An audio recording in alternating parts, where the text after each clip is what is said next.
भाई ये जो पीछे बिल्डिंग देख रहे हो ना, ये बिल्डिंग, यहाँ पे मैं करता हूँ काम। और पिछले 1 साल में मुझे यहाँ काम करते हुए हो गया, लेकिन पिछले 2 साल की मेरी कैनेडियन लाइफ में पहली बार ऐसा हुआ है कि इस एरिया में पावर नहीं है बिना किसी बात के। यहाँ पे लाइट नहीं जाती है मोस्टली। और आज आई डोंट नो क्या हुआ है, पावर इलेक्ट्रा कंपनी जो है वो अभी भी फाइंड कर रही है कहाँ पे। हेलो एवरीबॉडी, कैसे हैं आप? तो ये तो हुआ जो आज का ब्रीफ था, इसको छोड़ो भाई। आज की वीडियो इंपॉर्टेंट होने वाली है बहुत ज़्यादा उन लोगों के लिए जो कनाडा आने का सोच रहे हैं। मुझे कनाडा में आज पूरे 2 साल हो गए, तो इस वीडियो में मैं अपने 2 साल का एक्सपीरियंस आपके साथ शेयर करूंगा। स्टडी से लेके, यहाँ के लिविंग एक्सपेंसेस से लेके, यहाँ की लाइफ क्वालिटी के बारे में, यहाँ की जॉब मार्केट के बारे में, सेफ्टी के बारे में, जो भी चीज़ यहाँ की अच्छी हैं, गलत हैं, या आपको किन चीज़ों का ध्यान रखना है, उन सब के बारे में बात करेंगे। So let's start the video without wasting any more time. हाँ जी, 28 अगस्त 2023 को मैंने इंडिया एयरपोर्ट दिल्ली से डायरेक्ट टोरंटो की फ़्लाइट पकड़ी थी। फ़्लाइट में ग्लिच था तो एक दिन और फ्लाइट लेट हो गई थी रात को इमरजेंसी लैंडिंग के बाद, लेकिन होपफुली सब ठीक था। तो जब मैं कनाडा आया तो मेरा जो कोर्स था वो था 1 ईयर का, और अकॉर्डिंग टू दैट 1 ईयर का ही वर्क परमिट मुझे मिला। तो मेरा कोर्स स्टार्ट हुआ था सितंबर 5 को। उससे पहले जो है मैंने पहुंच के यहाँ पे शरद ब्रो ने मेरे सारे छोटे मोटे काम जो भी ज़रूरी होते हैं, बैंकिंग से लेके अकाउंट ओपनिंग तक, और वो सब कराए। एक दो मुझे कोर्स करने थे, फर्स्ट एड CPR, क्योंकि ये मेरे कॉलेज की रिक्वायरमेंट थी, तो वो सब करे। लैपटॉप जो मुझे रिक्वायरमेंट था उस हिसाब से उन्होंने दिलवाया। तो मैंने, हालांकि वो इस कार में रहते थे, मेरा जो कॉलेज है वो ब्रैम्पटन में था, तो उन्होंने मुझे ब्रैम्पटन शिफ्ट करा, सब मेरा अरेंजमेंट करके रखा हुआ था। तो भाई ऐसे ही अगर आप आ रहे हैं तो आपका कोई ना कोई होता है आपको हेल्प करने के लिए, तो मोस्ट वेलकम भाई। किसी को ज़रूरत होती है तो ज़रूर करें। सितंबर 5 को मेरा कॉलेज स्टार्ट हुआ। तो कॉलेज जो था वो था 8 मंथ्स का, 2 सेमेस्टर्स का बैक टू बैक। लेकिन जो लास्ट सेमेस्टर था उसमें थी कोऑप मतलब इंटर्नशिप। जिस भी कोर्स में इंटर्नशिप होती है उसमें बहुत ज़्यादा बेनिफिट्स होते हैं, वो क्यों, वो मैं आगे चल के बताऊँगा। हाँ जी, तो पहला सेमेस्टर जो कॉलेज का था वो स्टार्ट हुआ सितंबर 5 से लेके दिसंबर तक, जिसमें रूटीन में क्विज़, एग्ज़ाम्स, प्रैक्टिकल क्लासेस वो सब होती थी। क्योंकि मेरा हेल्थ केयर कोर्स था, किनेसियोलॉजी, क्लिनिकल किनेसियोलॉजी। इंडिया से मैं फिजियोथेरेपिस्ट था, वहाँ पे मैंने फिजियो की स्टडी करी, वहाँ पे 2 साल वर्क किया, और उसके बाद मैं यहाँ पे हेल्थ केयर प्रोग्राम लेकर ही आया था। तो बहुत सारे लोगों का डाउट होता है कि कौन से प्रोग्राम लेकर आए हेल्थ केयर में, तो उसके बारे में किसी और वीडियो में बात करूँगा। लेकिन kinesiology one of the best program if you want to grab admission in that. Second semester जिसमें प्रैक्टिकल बहुत ज़्यादा थे, थ्योरी बहुत कम थी, केस स्टडी और वो सब था, जिसके साथ साथ मुझे क्लिनिक ड्यूटी भी करनी होती थी इंटरनल कोऑप आवर्स पूरे करने के लिए, ताकि मैं अपनी फाइनल कोऑप को सिक्योर कर सकूं।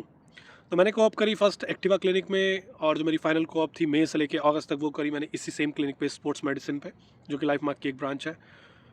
उन 8 महीनों में या 12 महीनों में लाइफ में बहुत ज़्यादा चेंजेस आए यहाँ के इन्वायरमेंट के साथ, कल्चर के साथ। क्योंकि सर्दियाँ शुरू हो गई थी जब मैं आया स्प्रिंग के बाद, तो काफ़ी ठंड होती थी यहाँ पे। पहले पहले विंटर जैकेट, विंटर बूट आपकी रिक्वायरमेंट होती है। जॉब के नाम पे मैं 2 दिन काम करता था एज अ सिक्योरिटी गार्ड, वो भी डाउनटाउन टोरंटो। तो जाने में 2 घंटे, आने में 2 घंटे, तो रात को 2 बजे आना। ये सब पार्ट है यार स्टूडेंट लाइफ का। अगर आप ये स्ट्रगल करने के लिए रेडी नहीं है तो बिल्कुल मत आना, आई एम टेलिंग यू।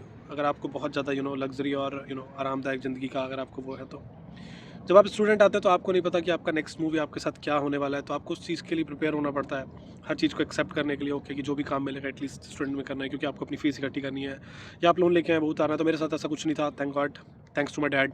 ना मुझे लोन लेना पड़ा एक्स्ट्रा, ना मुझे अपनी अगली फीस इकट्ठी करनी थी, क्योंकि मेरा 1 ईयर का कोर्स था। उसके बाद आता है दिसंबर, जब मैंने सोचा कि अब काम नहीं मिल रहा है तो मुझे गाड़ी लेनी है। बहुत लोग कहते हैं गलत मूव है, यस। सही मूव है, यस। डिपेंड्स ऑन यू, आप क्या चाहते हैं, आपकी क्या सोच है। तो उस गाड़ी से मैंने लीगली मीन्स लाइक जितने भी आवर्स अलाउड थे, full hours, 40 hours, Uber driving का काम स्टार्ट किया। क्योंकि आपको पैसे बनाने हैं यार, आप घर से दूर हो, आपके खर्चे हैं यहाँ पे, आपको अपने सेविंग्स का देखना है, अगली फीस का देखना है। अगर मुझे और भी कोई कोर्स करना होता, तब तक मेरा प्लान नहीं था। तो वो सब शुरू किया, धीरे धीरे थोड़ा सा स्टेबल होना शुरू हुआ। फिर जैसे ही मेरी कोऑप स्टार्ट हुई समर्स में, मई टू लेके अगस्त तक, उसके बाद सिर्फ कोऑप के बाद मैं फुल टाइम आवर्स काम करता था। ऊबर के साथ साथ पिज़्ज़ा डिलीवरी स्टार्ट करी, क्योंकि अपने को काम तो चाहिए था। फील्ड जॉब नहीं मिल रही थी, बहुत ट्राई किया। कैनेडियन एक्सपीरियंस नहीं है आपके पास, ये नहीं है, अवेलेबिलिटी नहीं है, मेल हो, फीमेल चाहिए, फलाना ढिमकाना ढिमकाना। इवन तो मेरे पास 2.5 ईयर्स का बैक एक्सपीरियंस भी था।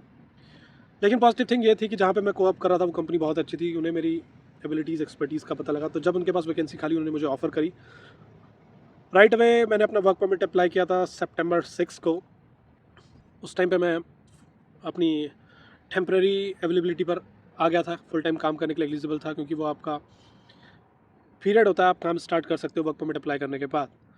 18 अक्टूबर को मेरा वर्क परमिट इशू हो गया, जो कि मेरे पास आ गया था। उससे पहले मेरे को अपनी फील्ड जॉब मिल गई थी 1 अक्टूबर को, जो कि बहुत ही अच्छी चीज़ थी। तो वो जॉब मेरे को रिक्वायरमेंट थी अपनी PR फाइल करने के लिए। एटलीस्ट 1 ईयर कैनेडियन एक्सपीरियंस अगर मेरे को अपनी फील्ड में हेल्थ केयर में मिल जाता है तो PR थोड़ी सी ईजी हो जाएगी। लेकिन हाँ, उसके बाद बहुत सारे रूल चेंजेस हुए, हालांकि अभी मेरा वर्क परमिट जो 18 अक्टूबर को एक्सपायर हो रहा है। अब मेरा प्लान क्या है भाई, प्लान यह है कि अब अपनी फ़ाइल PR में डालेंगे। अगर सितंबर में कोई ड्रॉ आता है जो कि मेरे CRS पॉइंट से मैच करेगा तो हमें इनको इन्विटेशन आ जाएगा, नहीं आएगा तो हमें वेट करना पड़ेगा। तो ये रही बात मेरी कैनेडियन जर्नी की, स्टडी से लेके जॉब तक और आगे के फ्यूचर की। लेकिन हाँ भाई, अच्छी बात है, बताता हूँ मैं कनाडा में क्या है। सबसे बढ़िया चीज़ मुझे लगी यहाँ का सिस्टम जिसके लिए हम अपनी कंट्री में भाई कभी गवर्नमेंट ऑफिसर को पैसे दे रहे हैं, 50 चक्कर लगा रहे हैं, ये कर रहे हैं, वो कर रहे हैं, भाई हमारे काम कर दो, उसके बाद भी काम नहीं हो रहा है। यहाँ पे ऐसा चीज़ नहीं है, यहाँ पे इक्वली ट्रीट किया जाता है। सिस्टम बना हुआ है, आप जाइए, online appointment, offline appointment, what ever it is, आपके काम आपके हो जाते हैं विद इन टाइम पीरियड।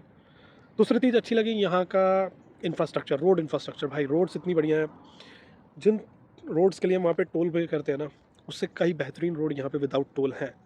और गाड़ियाँ यहाँ पे 2-3 लाख किलोमीटर निकल जाती हैं भाई, कुछ नहीं होता क्योंकि रोड्स इतनी बढ़िया हैं।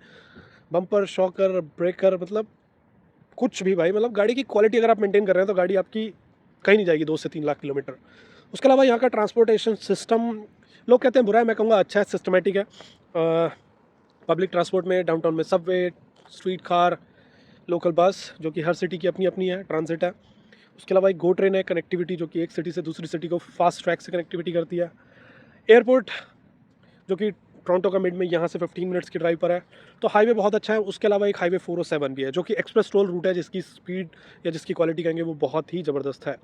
उसके अलावा पब्लिक सेफ्टी, चाहे वो आपकी रोड पर हो, चाहे वो आपकी वर्क प्लेस पर हो, वो गवर्नमेंट सिक्योर करती है, आपको इंश्योरेंस कवर करती है, और आपको जिस भी कंपनी में काम कर रहे हैं वो आपको बेनिफिट देगी आपके ईयरली एक्सपेंड के लिए। कोई भी हेल्थ केयर का एक्सपेंस आपका अगर अननेसेसरी आता है, अगर आप वर्क परमिट में, वैसे भी गवर्नमेंट आपको मेडिकल सर्विस प्रोवाइड करती है, जो कि एक पॉजिटिव और नेगेटिव बोथ है। पॉजिटिव इसलिए क्योंकि गवर्नमेंट सर्विस मेडिकल फ्री है, चाहे वो आपके डॉक्टर विजिट हो, ब्लड टेस्ट हो, या कोई भी चेकअप हो। अगर आप अंडर 18 और 65 से ऊपर हैं तो आपका डेंटल भी प्लान इंक्लूड है, आपको मेडिसिन भी फ्री है, सर्जरी भी यहाँ पे फ्री होगी। अगर आप 18 to 65 ग्रुप में तो आपको मेडिसिन का खुद पे करना होगा। गलत बात यह है कि सिस्टम बहुत ज़्यादा स्लो है, ओवर क्राउडेड है, डॉक्टर्स की यहाँ पे बहुत ज़्यादा कमी है। स्पेशलिस्ट को दिखाने के लिए महीने महीने लग जाएंगे, फैमिली डॉक्टर को दिखाने के लिए महीने महीने लग जाएंगे।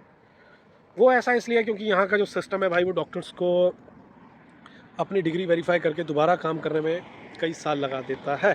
तो ये मुझे एक गलत चीज़ लगी। उसके बाद challenging winters for sure, but यहाँ की जो बिल्डिंग्स हैं भाई, ऑलमोस्ट सभी चीज़ें जो हैं हीटेड है।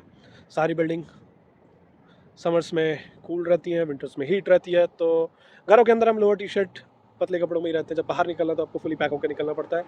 विंटर टाइम में ट्रैवलिंग टाइम बढ़ जाता है, रूट्स रिस्की हो जाती हैं, तब आपको गाड़ियों, अगर आप चलाते हैं तो आपको विंटर टायर भी लेने पड़ते हैं। अगर आपको पैदल जाना है तब बसेस लेट हो जाती हैं, तो वो एक गलत चीज़ भी है, या नेगेटिव भी मैं कहूँगा। लेकिन यहाँ की समर्स भाई बहुत ही ज़्यादा ब्यूटीफुल होती हैं, इतनी ज़्यादा गर्मी नहीं होती, घूमने के लिए बहुत कुछ है। ब्यूटीफुल कंट्री है, लोग मेंटेन करते हैं, लोग रिस्पेक्ट करते हैं एक दूसरे की।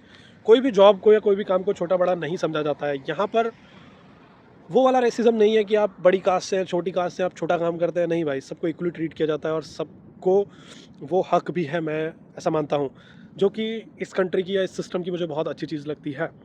हालांकि आप इमिग्रेंट्स हैं, आपको कई बार रेसिज्म देखना मिल सकता है आउटर स्कर्ट्स में, यस अभी भी हमें न्यूज़ आती हैं, लेकिन हाँ, बहुत सारी चीज़ें अब एलिमिनेटेड हो चुकी हैं, तो ये एक अच्छी बात है।